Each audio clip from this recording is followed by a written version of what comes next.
Hi, everybody. We are live. Welcome to my Friday night live stream celebrating the launch of Skies to Conquer. Yay! I'm so glad you guys are here. We're going to give it a couple minutes just to allow a few more people to log in. Hi, John. Hi, Marisa. Oh, I'm so excited to see everybody. Well, talk at you. Yeah, it's New Book Friday. New Book Friday. Yeah, I have a small confession to make. I was a little bit nervous about the launch today, and so I, of course, did the super adult responsible thing and stayed up till so late. I don't even want to think about it, playing Skyrim last night. So yay for good decision making. Oh man. Please let me know in the comments if you can hear me, if the sound is okay. I'm super excited to be here and to celebrate the launch of Skies to Conquer. I have a cool little slide that I'll show you. Right, Risa, who needs sleep, right? I like this. If I'll be honest, if not for this live stream, I would probably still be in bed. It's like 10 o'clock, and yeah, I'm considering going back to bed after after this is all done. But I probably won't, honestly, because I'm so jazzed to talk to you guys and hang out and stuff. So loud and clear, John. Okay, good. Thanks. I appreciate that. Yeah. So today's format is going to be pretty similar to what we did last time and what I hope to do going forward.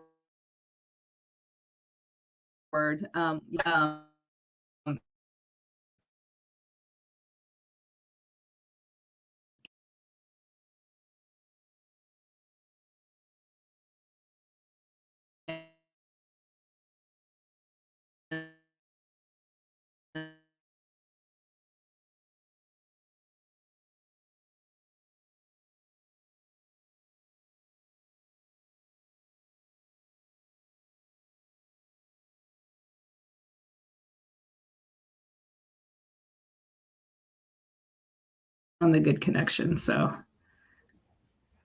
okay. All right. You guys are apparently okay. So hopefully that's the end of that business. So welcome, Bill and Seth. Bill says he read the arc through twice. No worries about the launch. Oh, thank you. I appreciate that. Those are kind words.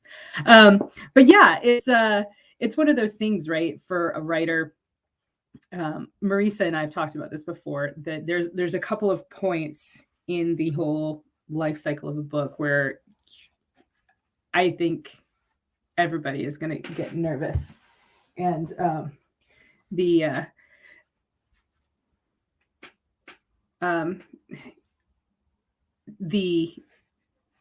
sorry, my kid is in here. Get out, please. I'm live. Get out. You're trying to get your charger. She's getting her charger, guys. So sorry about that. Yeah. Okay. Bye. Shut the door, please. Ooh. Hey, mom life. I'm so sorry, guys. Anyway, yeah, so there's a couple of points in the life of a writer where I think like you're never not going to get nervous. One of them is when the book goes out to the launch team, the first readers, and you're like, oh man, I hope they don't come back and be like, you shouldn't launch this. This is terrible. Like, I hope that they have good things to say and they're able to do good reviews for it. And then another one, of course, is launch day when it goes to the wider public. So it's this one's been a long time coming. This is the third book in the trilogy that I started. I guess I started writing it in when did I start writing it? I guess I started writing it in 2016, and then was published to tell G that she said hi to. She did army crawl behind me, Marisa. She did. She was like, I could hear this rustling, you know? And like I said, I stayed up till like 4 a.m. playing Skyrim. So I'm like, I've got visions of like Falmer. It's just ridiculous. So welcome to my crazy house, people. Anyway, the yeah, so started writing this the first book in 2016. First book came out in 2017. And and it was always meant to be 3 books. It was like I always had plans to write about World War II, the Cold War, and then Vietnam. And here we are, right? Like 4 or 5 years later, I guess. I guess it's not too terrible. If it was trad pub, that would be totally normal. But you know, things do happen. Life does happen. I moved a couple times in that span, and you know, published a couple of other books, had some other projects that I was working on. So, like I said, it's been a long time coming, but here we are today. Skies to Conquer, the 3rd book in the Psyche of War series, is live. And as I alluded to earlier, to celebrate, I'm going to do a little reading for you guys. So let me set this up. I'm going to give you a little. Isn't that beautiful cover art, you guys? I love it. I love the cover art concept that Chris and his artist came up with the aircraft down below, and then the psychic up top.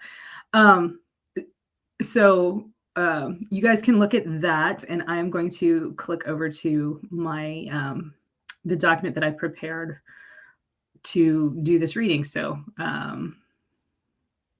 yeah, we'll do that now. Okay, so this is an excerpt from chapter 5 of Skies to Conquer, and in this excerpt, the main character Pearl Silver has Pearl Silver was she was one of the minor characters in Minds of Men. She was one of the women who served with Evie in World War II in 1943, flying on 8th Air Force bombers as a psychic, trying to help them have better success rates with their missions, better survival rates with their missions by tying the crews together into a psychic network to allow them to respond to each other faster. And it is now, as of Skies to Conquer, it's now 1968. Pearl is all grown up. She has a grown son who has gone missing in Vietnam. And so Pearl has called in some favors from her old Army Air Corps buddies, and to get put in country. And she's there essentially as a volunteer nurse. And so this is her fulfilling that role.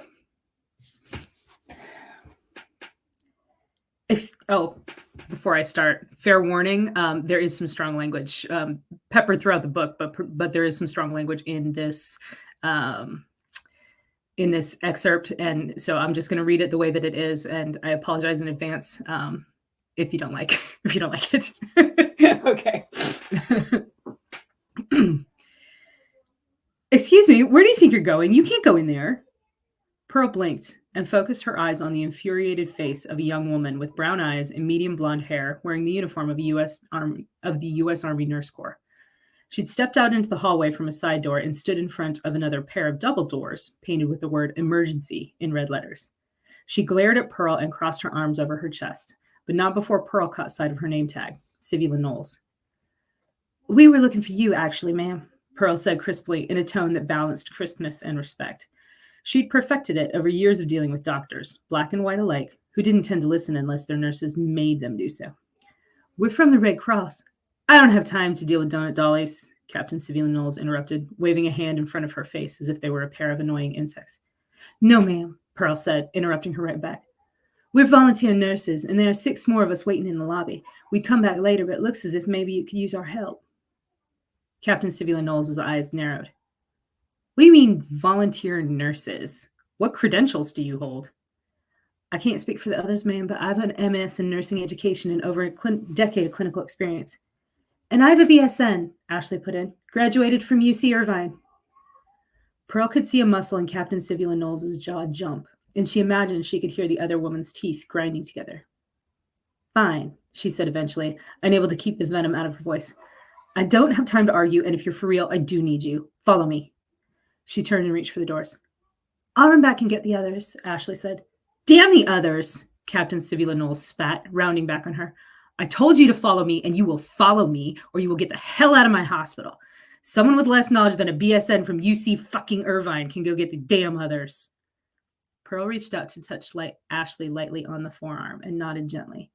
Ashley, who had gone white as a sheet at the officer's outburst, nodded back and visibly squared her shoulders.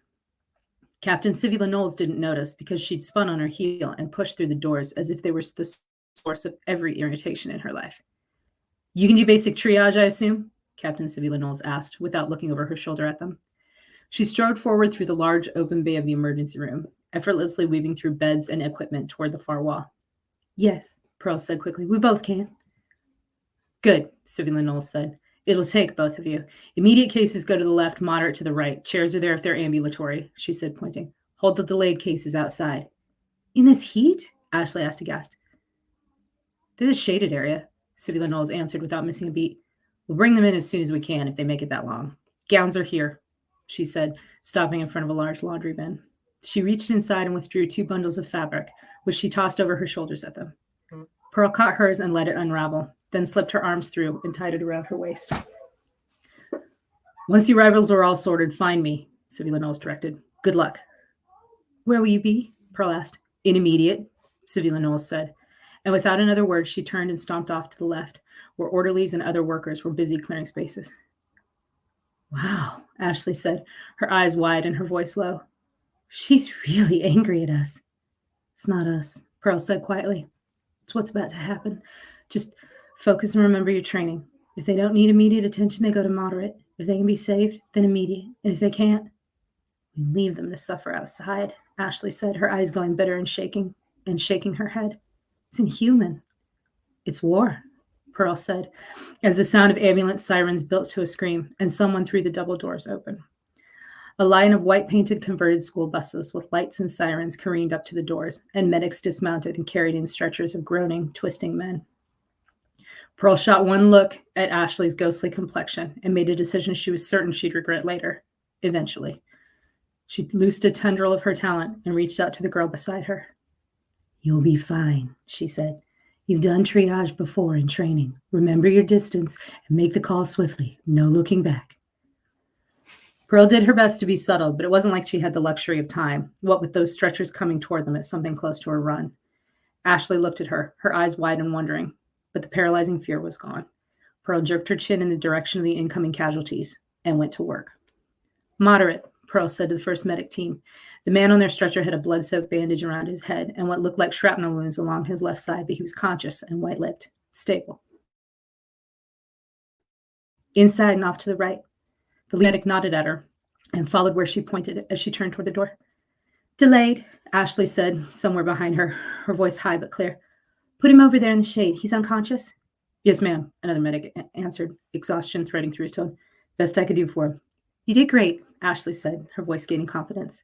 Move him on over there and either stay with him or go get another one. We've got to get them all unloaded now. Pearl turned back to the front and greeted another team coming in.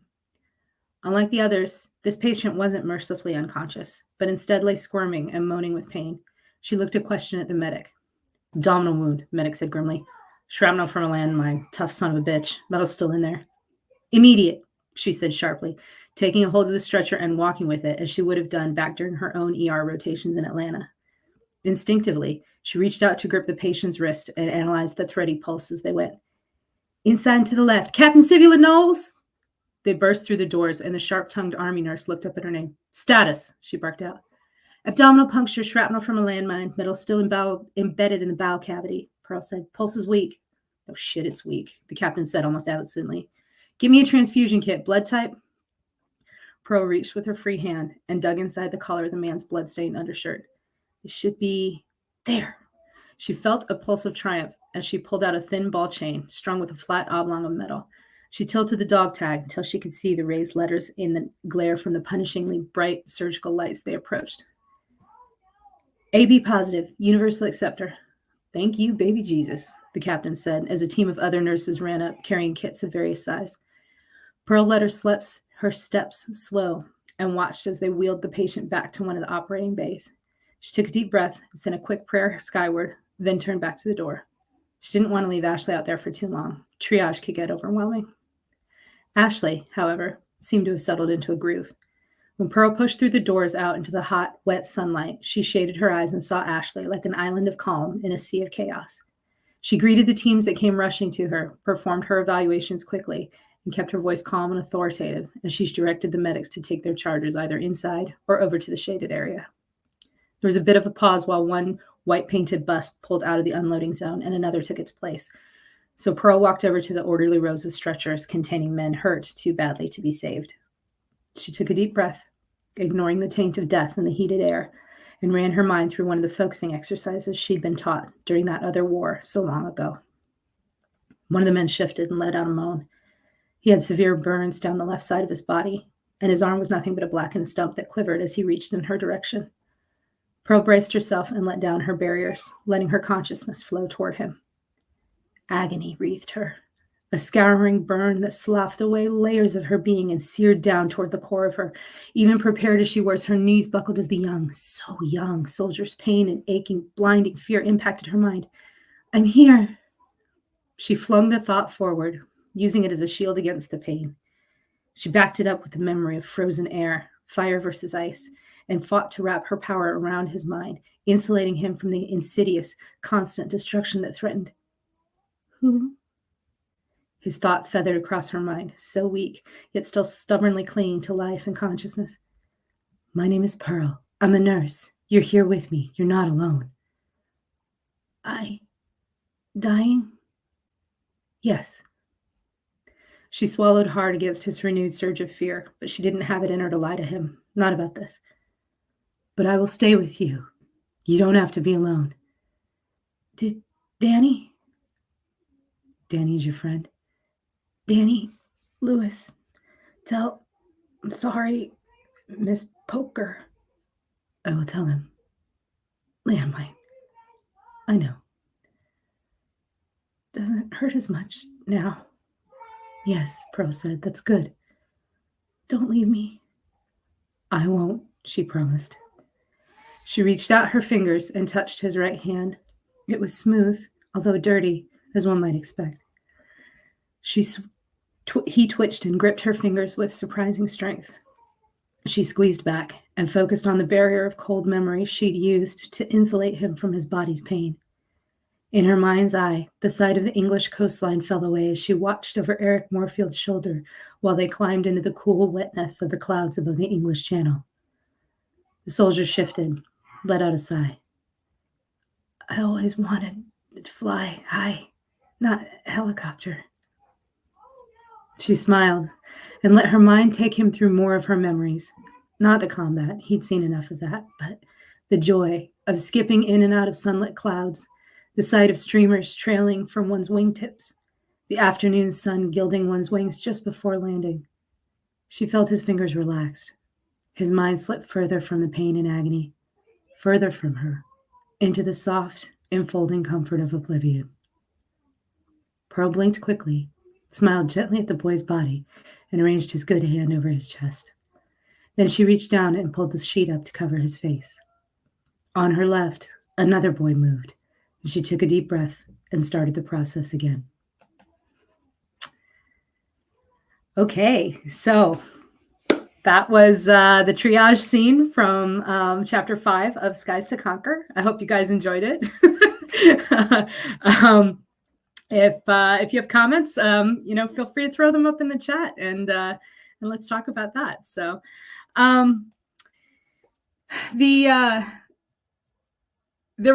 writing this book was there were some challenges to writing this one that I wasn't necessarily expecting. I mean, obviously every book has its challenges, right? But one of the things about writing alternate history is that the both the fun of it and one of the challenges of it is all the research that you get to do. Because while you're changing things, I mean, because obviously, as far as we know, there weren't psychic women flying on military aircraft in these wars. Oh, hey, Coriel, my daughter's here. Hi.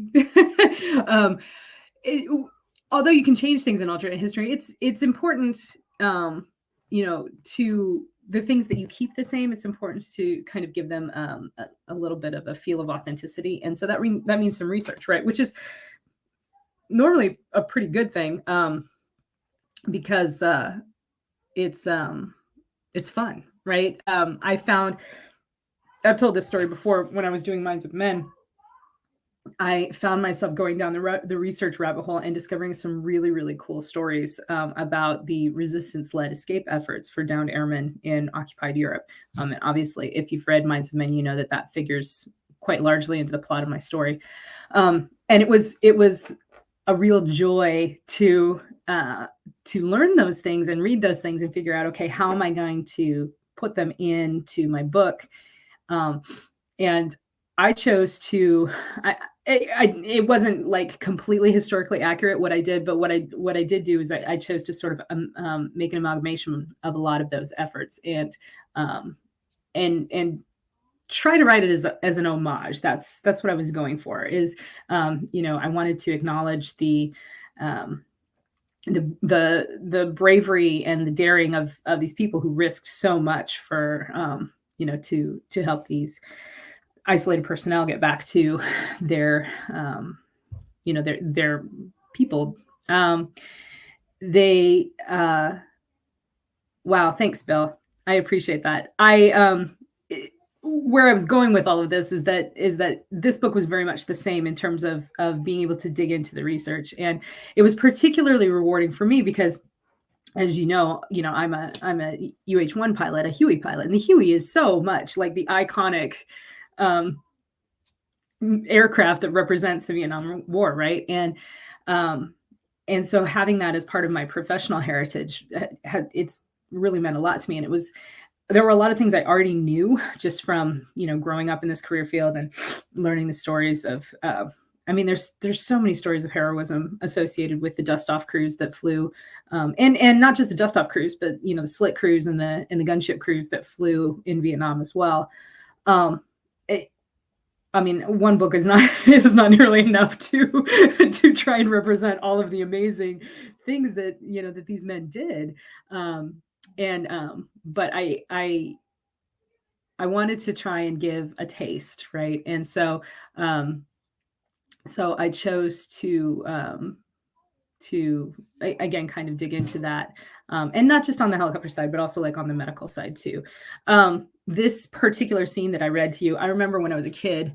You guys are probably going to laugh at me because I'm going to show my age, and this is not like, anyway, this is silly, but here it is. I remember when I was a kid, we were living in the Philippines, and that show China Beach, the show called China Beach, was very popular, and my parents would watch it. And I remember I only ever, I think, watched like the first episode, the pilot episode. But there is a scene where the main character, gosh, I can't think of the actress's name right now. Anyway, the main character is an Army nurse in Vietnam.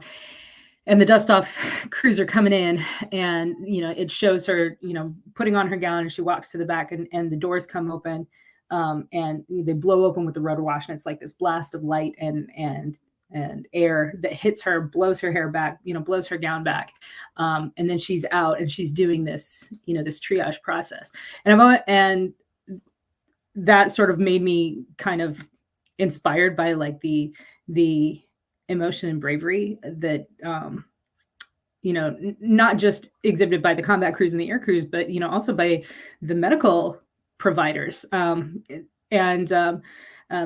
several of which were women. The nurse corps in Vietnam has a real legacy of bravery and heroism that should not be ignored. And as a female officer myself, those, I enjoy digging into that stuff. I enjoy learning about that stuff, and I enjoy sharing that stuff with other people too. So that was one of the reasons why I particularly wanted to feature that scene, to kind of talk about the heroism that these people exhibited, almost on a daily basis, because when you're in those types of situations, it seems like you don't think about like, while this is heroic that I'm doing, it's just your job. You just do your job and you do your best for the people that are around you. But yeah, it's very interesting stuff, and I highly recommend that if you do find it interesting, please dig into some of the real world accounts of what the dust off crews. So if you're not familiar with the term dust off, I'm sorry, I should have explained that. Dust off was the call sign that was used by medevac helicopters in Vietnam, mostly Hueys, but other aircraft as well. And they would come in and they would pull out the wounded, and they would do these shuttles and go back and get them. You saw a fairly good representation of it in the movie We Were Soldiers, if you've seen that. But yeah, there's a ton of amazing books out there about rotary wing aviation in Vietnam. So please check some of that out, because I think you'd really like it, if this is your thing. So I did kind of get off track because the other thing that I wanted to talk about was, I spoke with I talked with some of the military air evac nurses that come here to Yokota occasionally, and I had them sort of talk me through that process of triage, because obviously I'm not a nurse. I don't know how that goes. And I can remember thinking, during that conversation, like, what do you have to do, right? Like, what do you have to do to yourself to be able to maintain that professional distance, to make the decision of, you, I can help, take this one inside. You, I can't help. You go over here, and I'll come make you comfortable when I can, like, that's, I don't know that I could do it. And I have nothing but admiration for those of you who can and who have. So, all right. So looking at the comments real quick. Bill's here. I can have the power. I can do this. Bill, thank you for this comment. That's very, I'm honored by your comment. Thank you very much for that.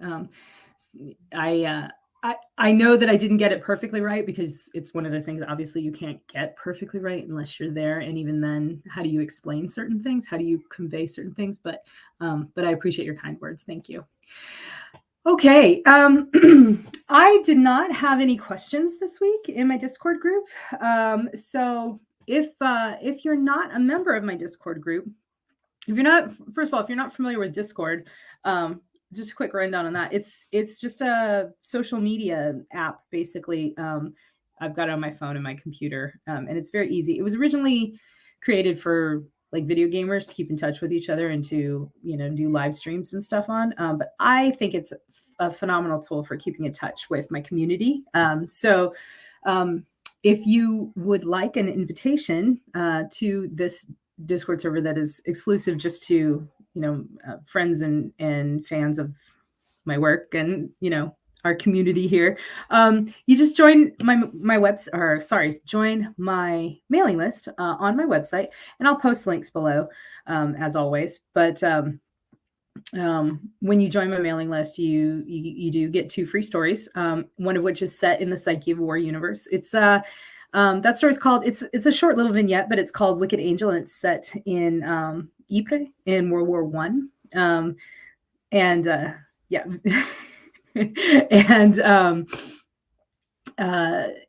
And then the other one is Gilded Cage, which is a 4 Horsemen universe story. It's the first appearance of the Depic, or the first Depic short story, I should say. And you get my newsletter that's called The Cool Kids Table. Thanks, John. Yeah, come claim your seat at the Cool Kids Table.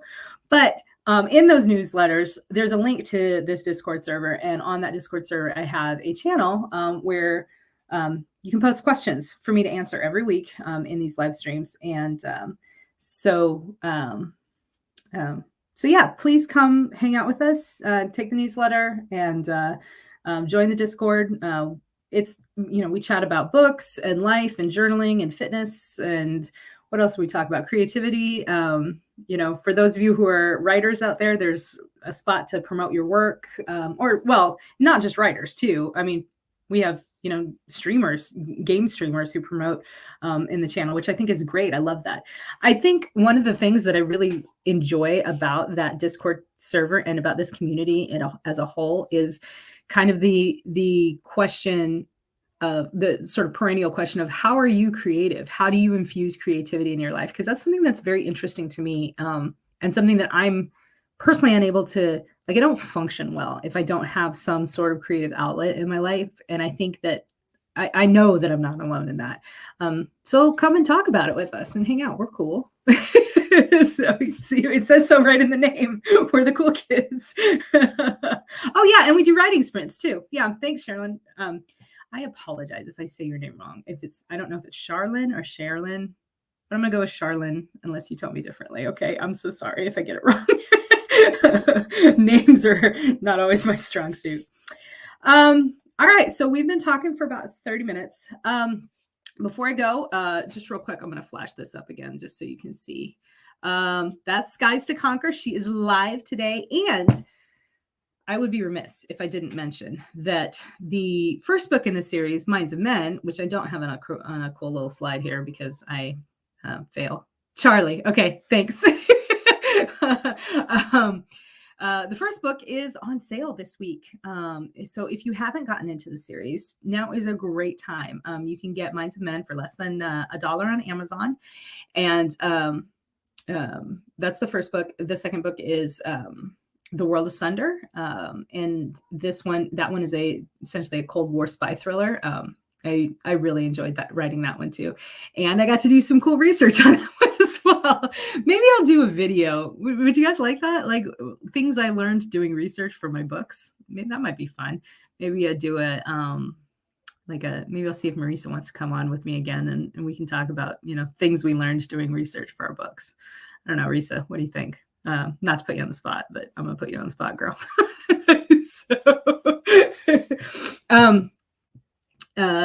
So Minds of Men is psychics on B-17s in World War II. And it's 99 cents this weekend to celebrate the launch of book 3. Book 2 is The World Asunder. It's Cold War spy thriller, again with psychics. And then Skies to Conquer is the brand new volume 3. And that is basically my psychics in Vietnam. So I really hope that you guys pick it up. I hope that you like it. If you have picked it up, if you picked it up on pre-order, I would really, really love if you guys could see fit to put a review on Amazon. They really do help. We had like 65 pre-orders, which was awesome. I was super excited for that. And thank you. If you pre-ordered the book, if you've got the book, if you're thinking about getting the book, thank you for all of those things. Thank you for all of your support. If you shared the book, any of my posts on social media, thank you for doing that too. All of it helps. And I am so grateful to this community and to all of you for supporting me and, keeping me going and liking my work. Right. There are few feelings better than knowing that someone has enjoyed your creative endeavor. So thank you for that. I really appreciate you. What